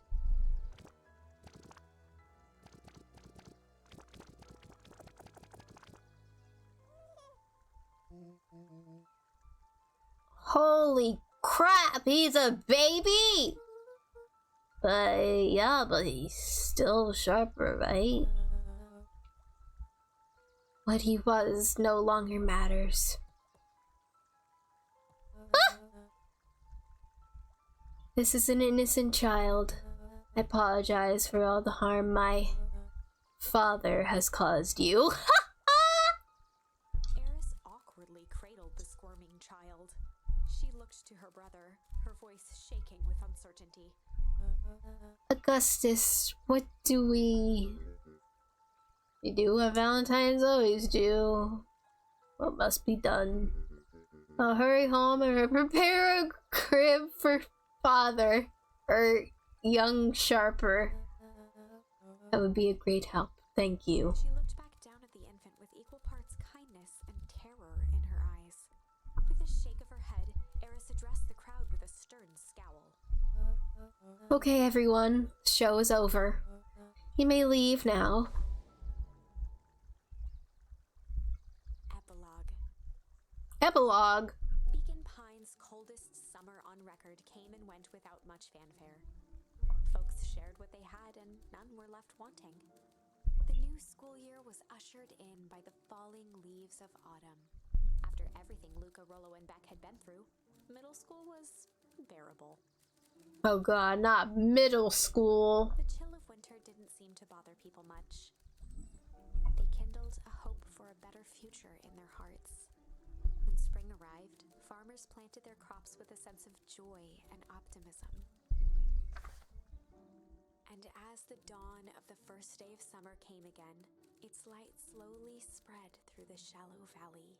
It crept over the town square, across the river, past the neglected welcome sign, and came to rest on a young boy sleeping at dawn, his mind at peace, knowing he is here for a reason.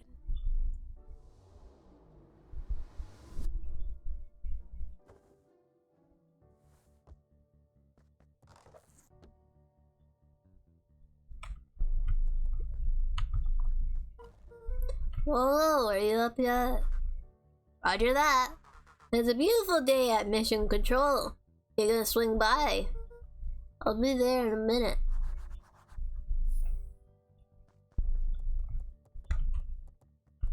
I don't think there's anything else in here.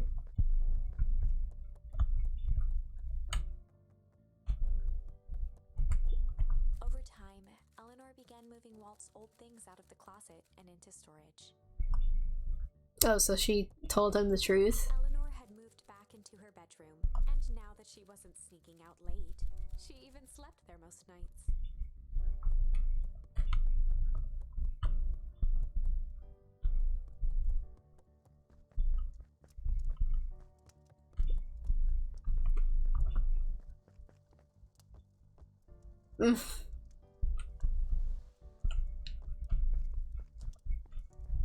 So I assume this is the true ending since there's an epilogue.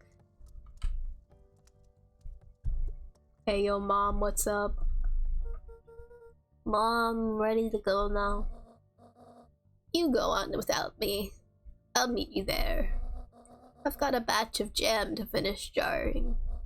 It's funny. I only started making jam as a way to send messages without anyone noticing, but now I enjoy it.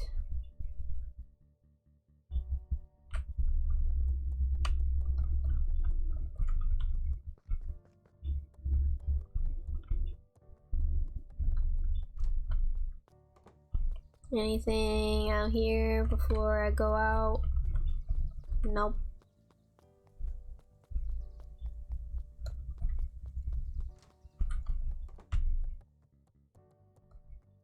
It's weird calling her mom now. Cause you like, it's always just been like gran or whatever. Oh, cute!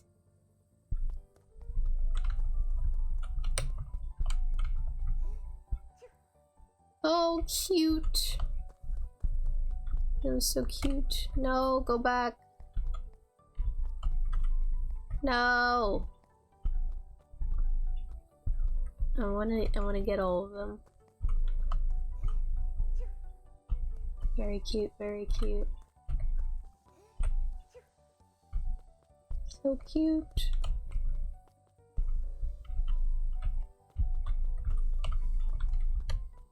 No, they're coming back.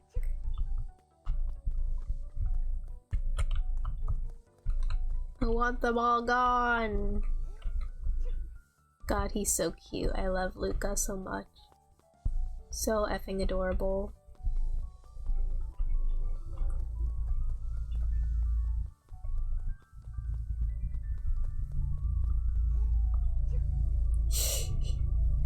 He's so cute. Okay. Oh, hi, Roxy. I hear you and Rolo have big plans for that little treehouse. Yeah, it started getting crowded after we revoked the max capacity one Rolo, one Luca rule. So we decided to expand. Train. But at least we've got some help with that. There's an internship at Nelly and Alana's shop going. It's been great. I'm hoping it helps me get into the School of Agriculture up at State. Also, Nelly said she'd write a letter of recommendation, which would be huge. I just can't help but worry about leaving Rolo. He's growing up so fast, but he's still my little brother. Yeah, he had a heck of a growth spurt. I don't just mean grown literally. This morning he was up and finished his chores before I even had breakfast. Well, some of that may be his excitement about the treehouse renovations.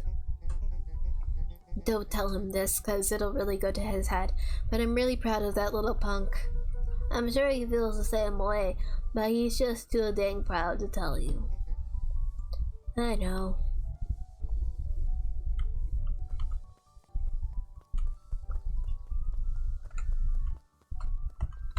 Anything with a sign? No? Okay.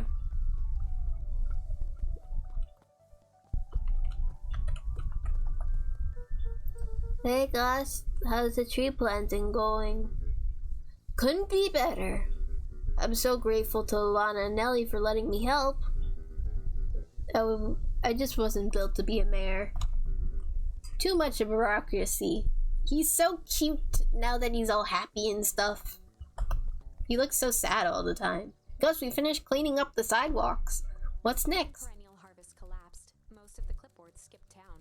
But some stuck around and dedicated themselves to making things right.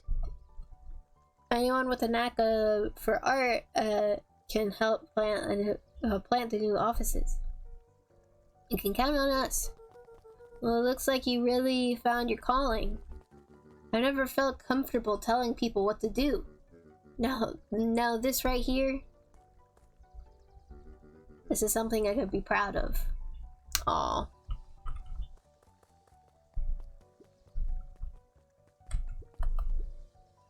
Doesn't happen this morning.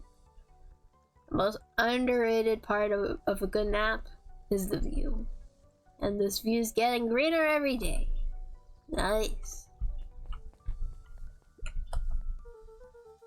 I see you decided on a name.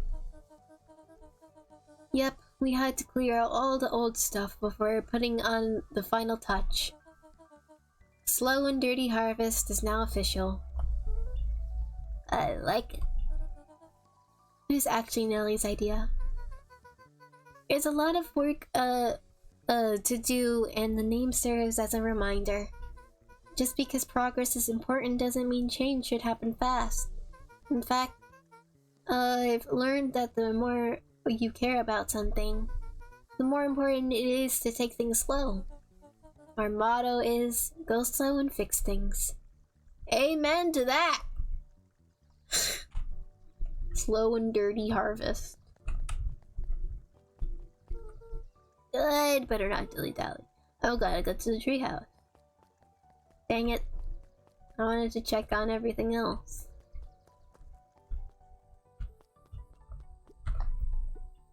Luca, get this. I managed to reel in an actual fish this morning. Seriously? Yeah, an honest to goodness, flippin' floppin', swammin' fish. I don't think I've ever caught an actual fish here. Been at least 7 years since I've caught one. I'd say it's a good omen. What did you do with the fish? Oh, I released it back into the pond. I'm hoping to catch it again tomorrow.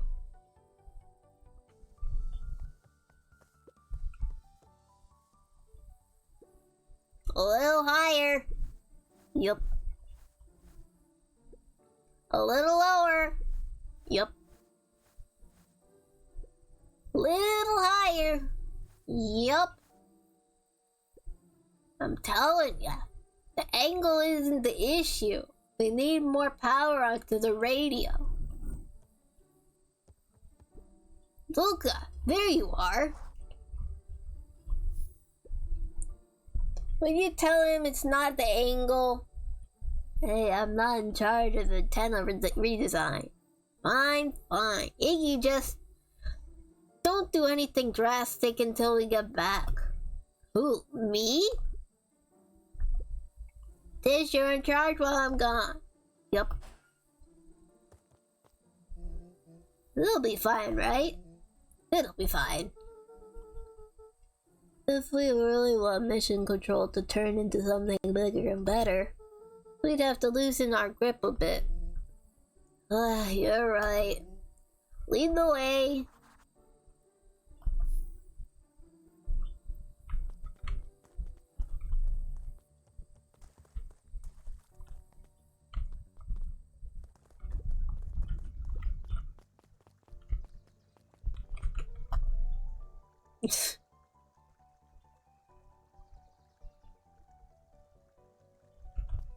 Okay.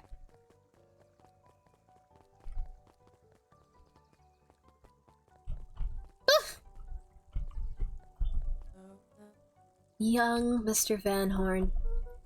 How's the little Solomon Sharper doing? Young Sharper seems to enjoy nature more than I. So we do a lot of strolling these days. Has he, attempted to crawl out of his crib and plot world domination? Yeah. Thankfully, no. I spoke at length with Dr. Modwell, and she feels that Sharper's infant mind was not developed enough to retain his previous memories. For all intents and purposes, the child is unmolded clay. Let's hope he's a little nicer the second time around. That's subjective, yes. But really, all I can do is try and hope. 2 activities I am endeavoring to find less distasteful. Well, I think you're doing a great job. And all town is ready to help out whenever we can. We can't wait to teach him to throw a baseball. Eris did her best to ignore the tears welling in her eyes. That would be acceptable. Oh. What's today's news that needs knowing? I'll give you tomorrow's headline today. Our old friend Patrick C. Montesquieu, aka William Kerr, just performed a staring rendition of Iceman Cometh at the state correctional facility. I hear there wasn't a dry eye in the house. Well, I guess he was plenty of time to work on his craft.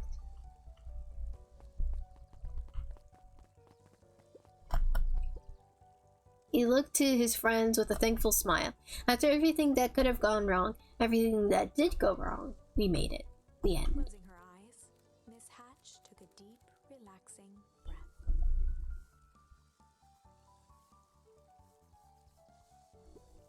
Oh, hello, Luca. How are you? Good, actually. That's wonderful. Did I miss anything? I think you're pretty much up to speed.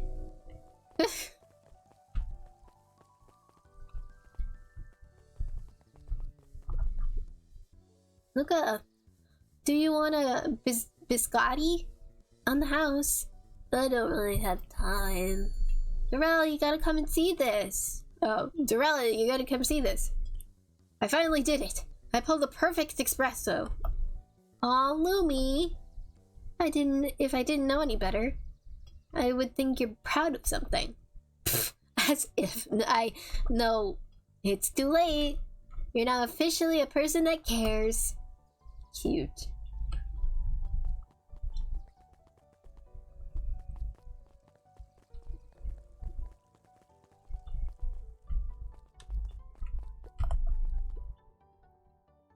Wow, back for a second. It's not too much trouble. For the longest time, I didn't understand the appeal of ice cream. It serves no purpose, other than to be briefly enjoyed and then it's gone. But it's pretty well lasts. I'm inclined to agree.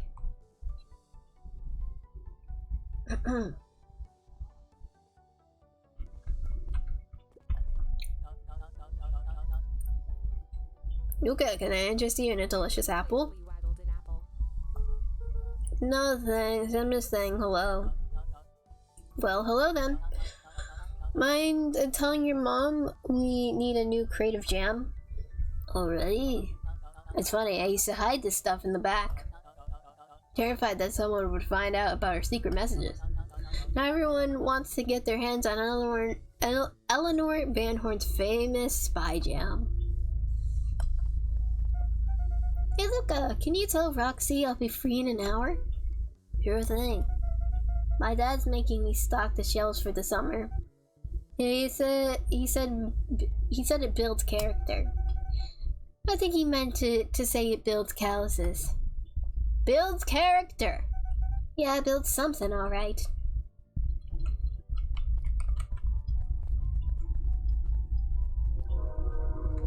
Choo-choo.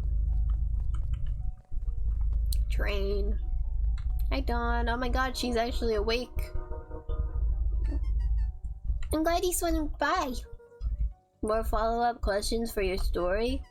Nope, I got everything I need. Thanks again for that.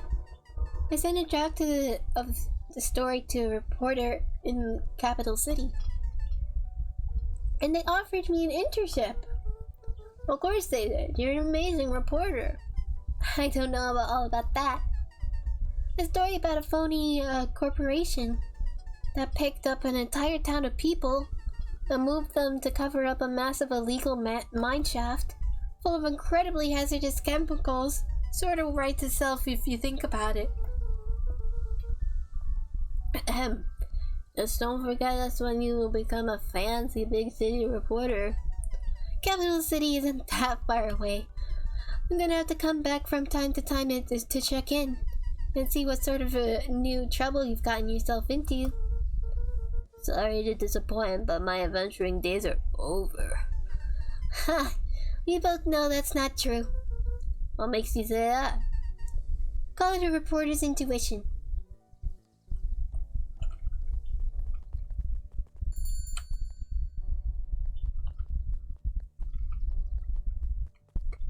Mrs. Fratelli glowed with a carefree smile.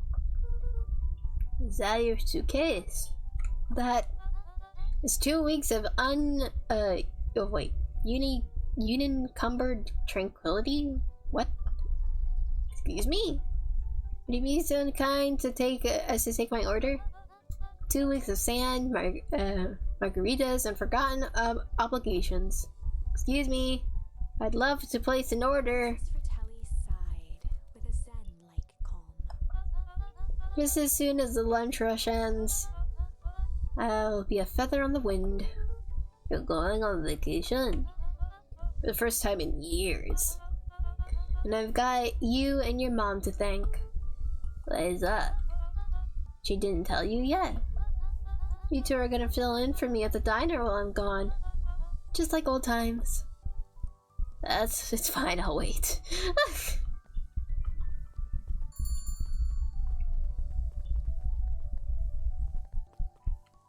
Do we actually have to go tell Roxy?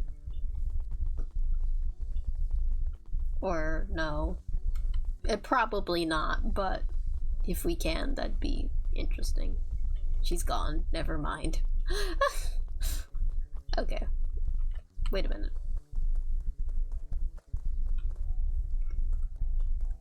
I don't know, that looks like... I think those are leaves, but it looked weird. Totally didn't look like blood or anything. Totally not. Okay.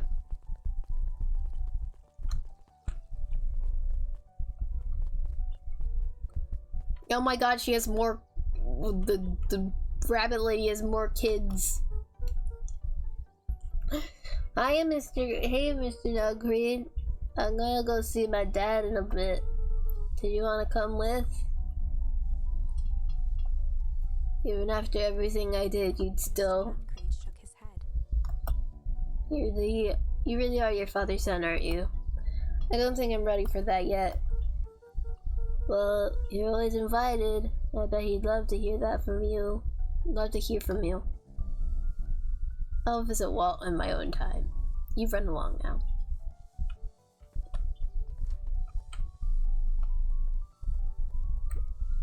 Over the school year, Kato and Bert had become close friends.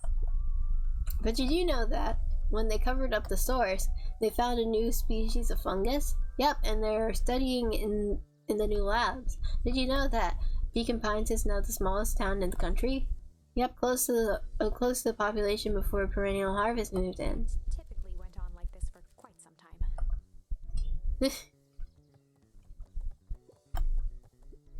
I can't believe it's over. Yeah, the town's really starting to turn a new leaf. A town? I was talking about Hank Atomic. I just finished the last issue. How was it? As great as always. Hank finally returned to Earth. But I just feel weird now. It can be cool. This means you're ready for something new. Any suggestions? You could ask Miss Hatch about what she's reading, what she's always reading. She seems to really enjoy it. Huh, maybe I'll do that. My dog keeps snorting. Peeked over Piper's shoulder, laid stealthily inside a large volume of mathematics, was the first issue of Hank Atomic. Piper, are you reading Hank Atomic? Do you mind not telling anyone? I've kind of got a reputation to uphold. Oh, it's nothing to be ashamed of. It's about every kid in this town reads Hank Atomic. Honestly, I'm excited for you. What I'd give to start over fresh. You'll experience it again for the first time. I guess that's just a downside for finishing something nice. At least now I can enjoy it again through you. Promise to tell me about it as you go? Sure thing.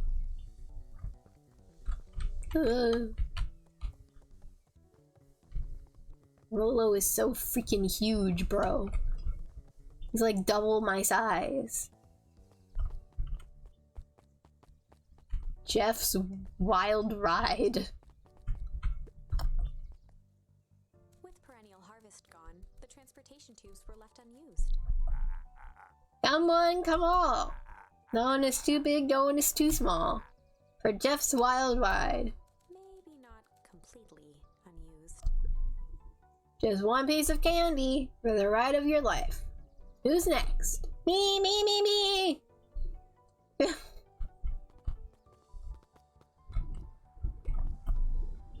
Guess what? Yesterday I saw Dynastis Titius. And that's good? It's great! I haven't spotted one of those in years. At this rate, Peaky Pies is gonna become a bug capital of the country.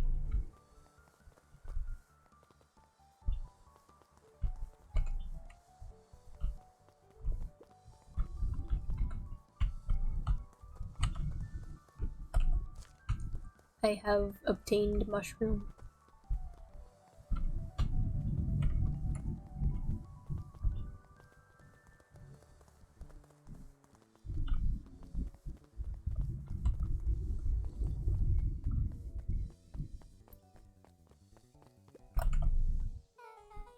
I have news I think you'll enjoy. This morning I unpacked my last box. You're officially moved in. It's just a box. Let's not blow this out of proportion. It sounds an awful like putting down roots. I guess I decided this place is root worthy. You're gonna be stuck with me for the foreseeable future. I do have to warn you, most years aren't going to be as interesting as this one. I think I'll manage. Ready? Before we go, there's a bit of a surprise.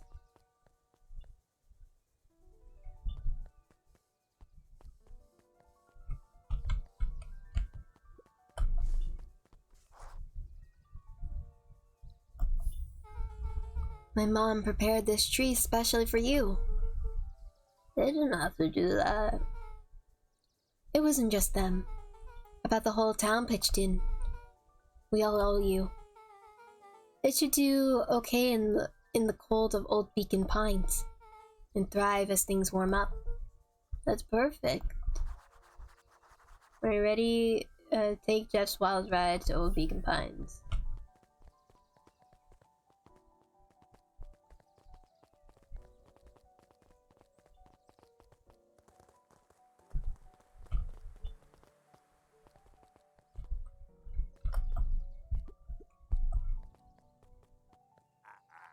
Ah, you got it.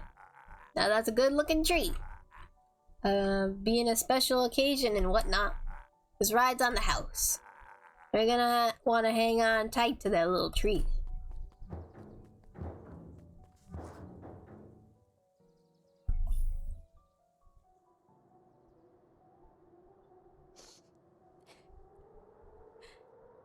I think this is it. The end I've been waiting for. Oh, narrator. I began to lose hope of ever finding it. But then you came along. I don't know exactly how to thank you. It's hard to explain how much this means to me. It's funny, now that our time together is finally ending. I'm at a loss for words. Let's just watch the end together. Done. Good little tree. The best little tree. Thank you, children. This means a lot. Yeah, thanks for everything. Shucks. I only did what any super awesome best buddy would have done. We should probably give you some time alone now. You good? Yeah, I am. It's been a wild year. How are you feeling? Everyone keeps asking me that. I'm fine, really. Pa always says the only thing fitter than a fiddle is a cello. I feel like a dang cello. Well, if you ever stop feeling like a cello, I'm here for you. I know, you don't have to say it. You two make an awesome pair. Excuse me? We're a trio now. Yep. Thanks.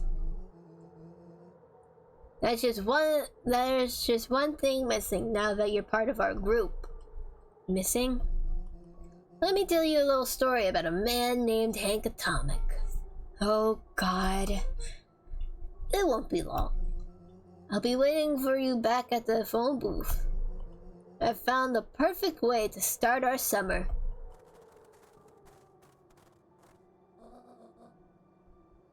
You've got some good friends. I'm so proud of you. Your father would be so proud. I know. Mom, could I ask you a question? Do you ever dream about Dad? Not a night goes by that I don't. Are you ever afraid that you're going to forget him? Forget what he looks like? Forget his voice? No, because so much of him lives in you. He loved that old tree, but I know he would have loved this one more, because his two favorite people planted it. I'll give you two a moment.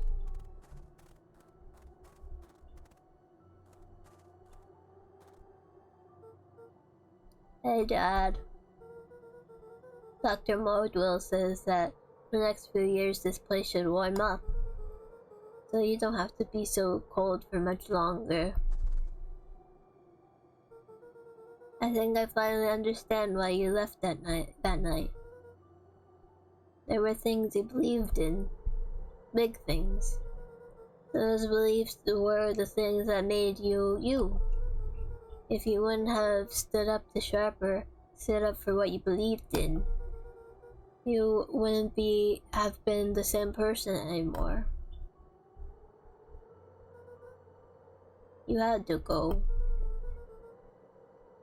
But that didn't mean you loved us any less.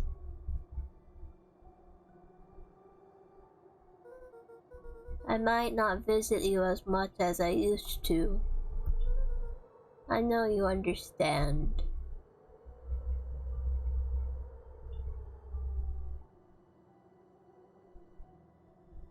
Oh.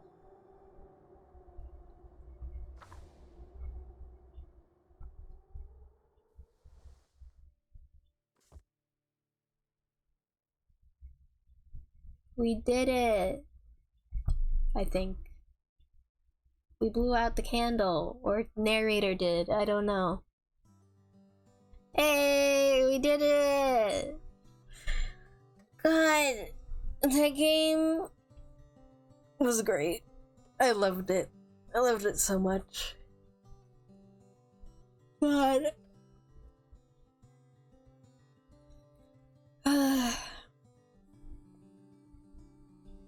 Yay, credits, yay.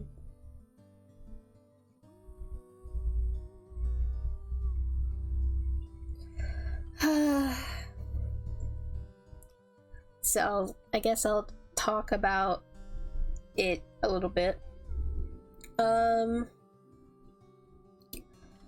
Like I said, when I started playing, I saw this game like on Steam. And I was like, I think it was in my like, what's it called? My queue, like my discovery queue or something. I saw it and I thought it looked interesting, but I was a little put off just by the furry style, I guess, the anthropomorphic stuff, just because, like, you know, people nowadays with like furry community or whatever just make those like that style of character, that anthropomorphic character, kind of weird. But I decided, you know what, since it was on the Xbox Game Pass, that I might as well play it and see how it is, and it was really good. I honestly say that, like, I would recommend playing it yourself, and I recommended my friends to, you know, watch the stream VODs of it because I really love it a lot. The art style, I've said, I really love it. It's so pretty. The sprites and the like the storybook style and the like the backgrounds and stuff, it is all really pretty. And like just like walking through the town and things, and the gimmick of the game itself was really cool, of like, you know, finding words basically and then changing the story based on what word you choose at those given moments. And yeah, I thought it was really cool. Yeah, I really like that ending. I don't think I'm gonna go back and do the other word I didn't use, just because I don't want to have to like do that and then go back and do the real ending again, just so that it's like set in stone that that's the ending in my brain, even though the game won't freaking shun me for it, that it doesn't have like the ending that you like leave it off on. So, you know, I don't know, I always do that sometimes, where like with my completionist brain, like I'll do everything that is there and then I'll go back and do like the real ending again, just so that I like left it off on a good note, basically. But yeah, we can reopen it, I think, but I'm not going to. So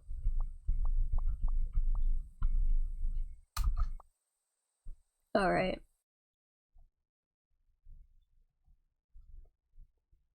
There. Go back over here. Okay. Yeah. All right. But that was Beacon Pines. I'm going to upload this now, this recording now, up to YouTube as a pretend stream VOD, basically. Yeah, I apologize. I don't know why things have been so laggy recently.